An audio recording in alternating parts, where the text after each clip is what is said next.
मी doctor अभय Gawande, Rashtrawadi Congress party, Sharadchandra Pawar, तालुका अध्यक्ष, दर्यापूर तालुका ग्रामीण.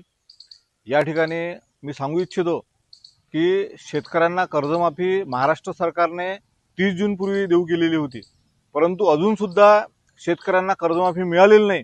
अजूनही तारखांवर तारीख मिळत आहे आणि महाराष्ट्रामध्ये बऱ्याचशा शेतकऱ्यांच्या, दर्यापूर तालुक्यामध्ये असेल, अमरावती जिल्ह्यामध्ये असेल, महाराष्ट्रामध्ये बऱ्याचशा शेतकऱ्यांच्या आत्महत्या झालेल्या आहेत. तरी सुद्धा सरकारला जाग येत नाही. तारखेवर तारीख हे सरकार देत आहे.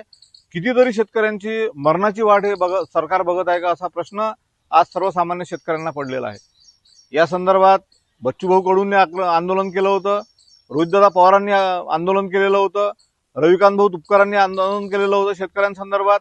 आणि ते आंदोलन केल्यामुळे सरकारला थोडी का होईना थोडीफार जाग आलेली आहे आणि त्या संदर्भात काम सुरू केलेलं आहे. परंतु शेतकऱ्यांच्या प्रती सरकार अजिबातही त्या शेतकऱ्यांच्या प्रश्नाकडे सरकारचं लक्ष नाही. सध्याचा जो प्रश्न आहे अप्रमाणित बियाण्यांचा, हुतुतू नावाचं बियाणं, सोयाबीनचं जे बियाणं जमिनीत शेतकऱ्यांनी टाकलं ते निघालंच नाही. आणि जर हे जमिनीतून शेतकऱ्यांचं जर बियाणं निघालं नाही तर 4 ते 5 हजार रुपये एकरी शेतकऱ्यांचा याच्यामध्ये लॉस होतो. हा लॉस कोण भरून काढणार? बावनकुळे साहेबांनी सांगितलं की आम्ही पुन्हा तुम्हाला दुबार पेरणीसाठी पैसे देऊ, पण या सरकारचं असं आहे की आज जर त्यांनी सांगितलं की आम्ही पैसे देऊ तर 1 वर्षाने हे पैसे येतात.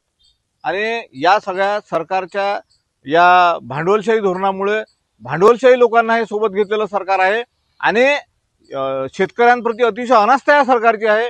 अशीच अनास्था या सरकारची जर राहिली तर पुन्हा मोठं जन आंदोलन आम्ही या तालुक्यामध्ये, जिल्ह्यामध्ये आम्ही उभारल्याशिवाय राहणार नाही.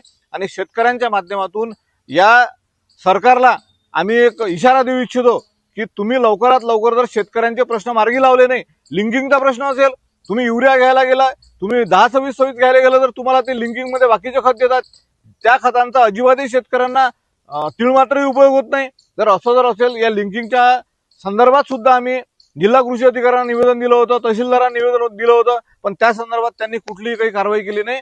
आम्ही या संदर्भात काहीतरी मोठं जन आंदोलन उभारण्याचा प्रयत्न करू, एवढंच मी या ठिकाणी सांगू इच्छितो.